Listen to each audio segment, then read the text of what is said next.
We do laundry very differently. She'll read the labels, I'll wash a rug and a suit together. I don't know. You don't put your shoes in there? Put your shoes. The washing machine's always a foot from the wall when I get done.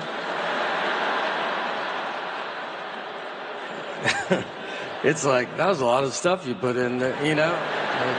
Yeah. And look, it's almost all wet.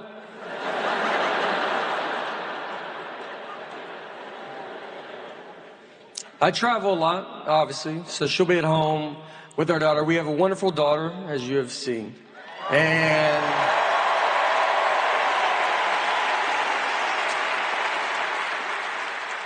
but I know it's hard because she's home and my wife has to be the mom and the dad and the good and the bad parent, and I come home and I'm super fun or I'll mess up the routine. This is just stuff she tells me. And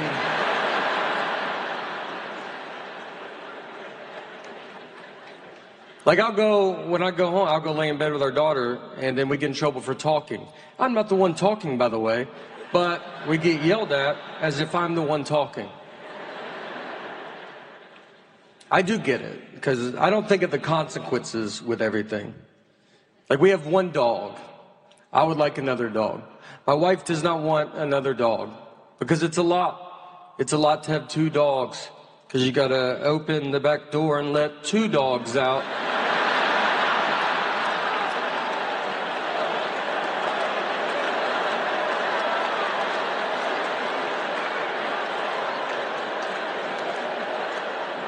Then you shut it. And now they're out there. You're inside, not dealing with it. But then they want to come back in, and you're like, gotta go let all these dogs back in. You're like, one dog, two, look at all these dogs everywhere.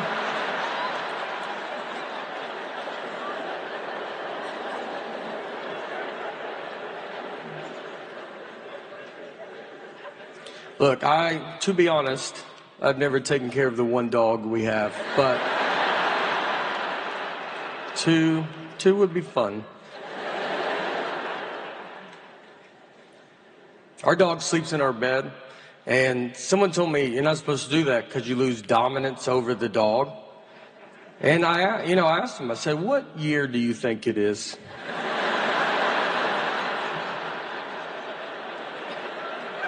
These are all doodles. They're barely dogs. It's a person. They're people. This guy acts like it's 1980 when you kept the dog outside all year. Those you needed dominance over. You had a wolf in the backyard. Friends come over. You want to go outside? I wouldn't.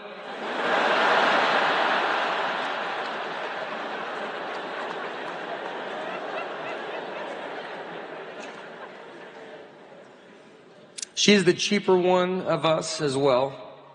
Not in a bad way, She likes the lights being off. Turn the lights off, Save money. Get the little lights off. It's a fun time being in that environment. Turn the light on, find your seat, get a stick, knock the light back off. Sit in the dark and be sad. And you're sad all day. But you're saving nickels upon nickels. Right when I get in bed, you turn that light off? I can't tell that's on. Well, get out of bed, turn it off. 80 years, we'll give our daughter $37 from all the nickels we saved.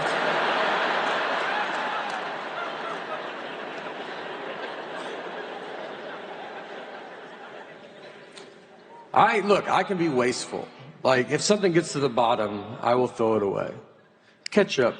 If ketchup gets like that much left, I'm like, blech. She will put the old ketchup with the new ketchup. That way your ketchup's always gross.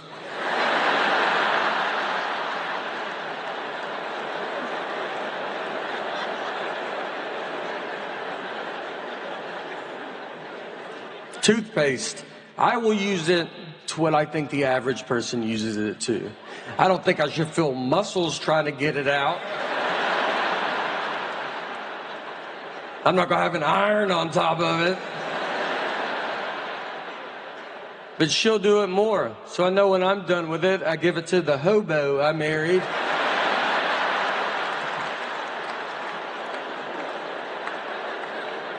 She cuts it, gets it all out. I married an old man from the Depression is who I married. I'm married, I'm still married, and thanks, yeah. I like to say it, you know, like I'm at the same job, just like, yeah, no, still work there. Yeah, right out of house school, only job I applied for. My wife will tell me that she always says that I don't like the way she talks, and it's not her voice. I like the sound of her voice. That'd be a big problem, I think, if it was like, it's your voice. I just hate it. Just to go to couples therapy and be like, can you hear it right? Like, it's not, you know, it's not fun. It's the information that she chooses to tell me at times. We took a trip to Florida, to Fort Lauderdale, and her and our daughter are flying from Nashville, where we live, and I'm flying from Detroit. We're meeting at Fort Lauderdale's airport. I have to find them when they land.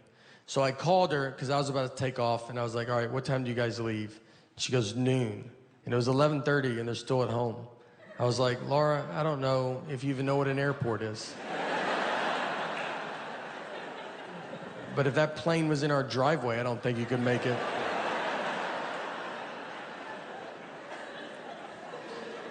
And she said, that's what time we leave for the airport. Our flight's not till 1:30. And I was like, all right. So, what do you think I wanted to know when I asked that?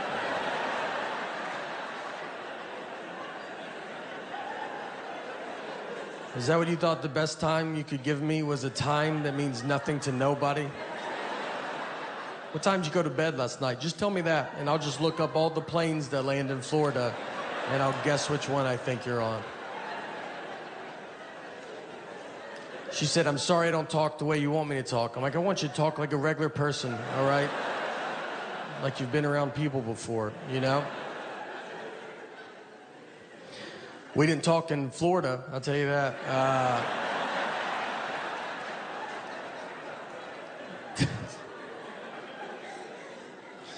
She's good at not talking to me. She can go a long time.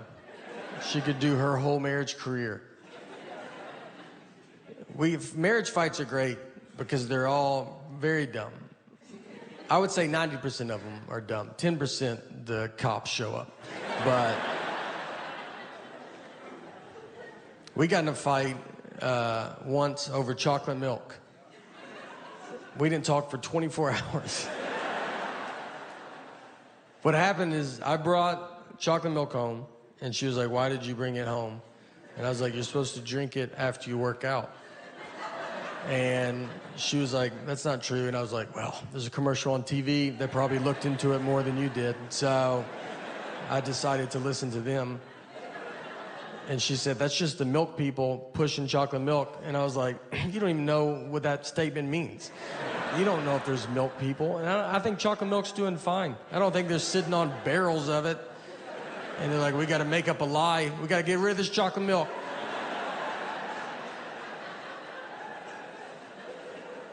She went to college, all right, and I did not. But she did not study chocolate milk. When is it good and not good for you? To be fair to her, though, I do not work out. So, you know, but I was probably going to start, and I needed to get all this stuff there. Do you ever get in those fights? Like you'll be at home, like you and your spouse, and you guys are not talking to each other. And you're in the house together, no kids, the house is quiet, and you just stay on opposite ends, and then you pass each other in the hallway.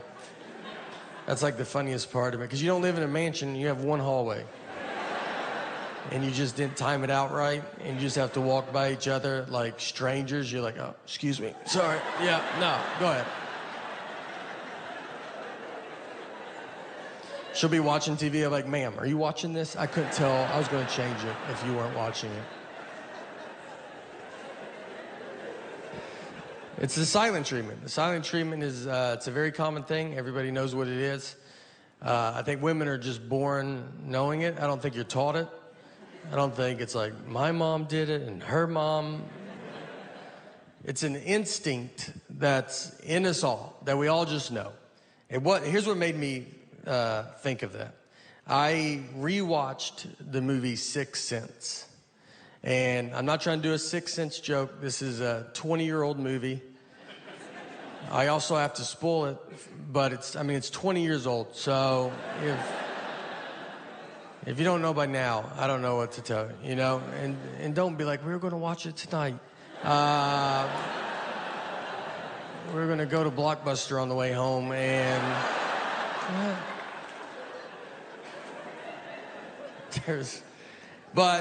So he's dead the whole time. And I don't know. I mean, if you haven't seen it, it's a pretty big part of it. But for those that have, think about when you watched it. When we all saw this movie for the first time, none of us knew he was dead. That was the biggest surprise we've ever seen in our life, you know? We just thought his wife wasn't talking to him for like a year. That made more sense to us than him possibly being dead.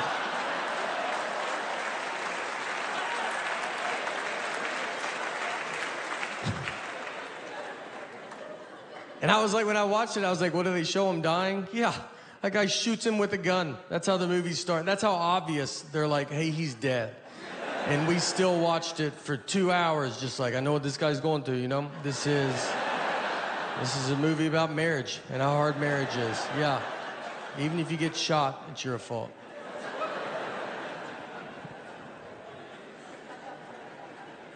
On a sadder note of sorts, we had to put our dog down recently, and it's a tough thing to do, you know? Nothing was wrong with her. I'm just really busy right now, and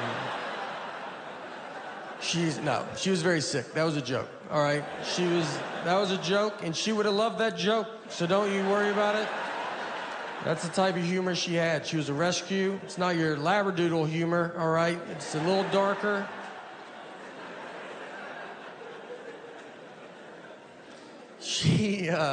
She was a wonderful dog. We loved her, and her name was Annie. And the reason we got her was my sister worked at a vet, and people do put dogs down for no reason. So if someone brought a dog in that was fine, they just didn't want it. My sister couldn't do it, so she would walk the dog back and then just steal the dog. I don't know the laws on all that, but I'm sure now people are finding out that their dog's still alive right now. So we got Annie. Annie was getting put down. She was a hunting dog, and she was terrible at it. And she was bred to be a hunting dog, and she was just like a misfit toy. They didn't do it. She got shot once, and that's because the guy, he would be like doing target practice, and then she'd just walk in front of the targets, and he would like hit her, and he's like, what are you doing? And she's like, what are you doing?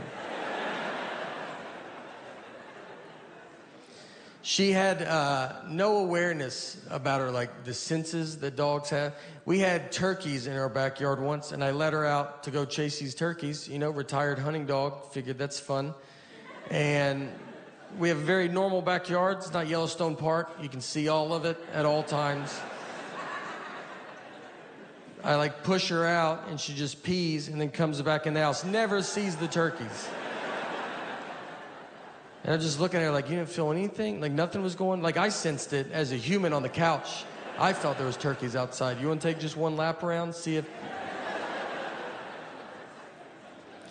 The guy used her a lot for duck hunting, so he would shoot a duck. She's supposed to run and go get it, and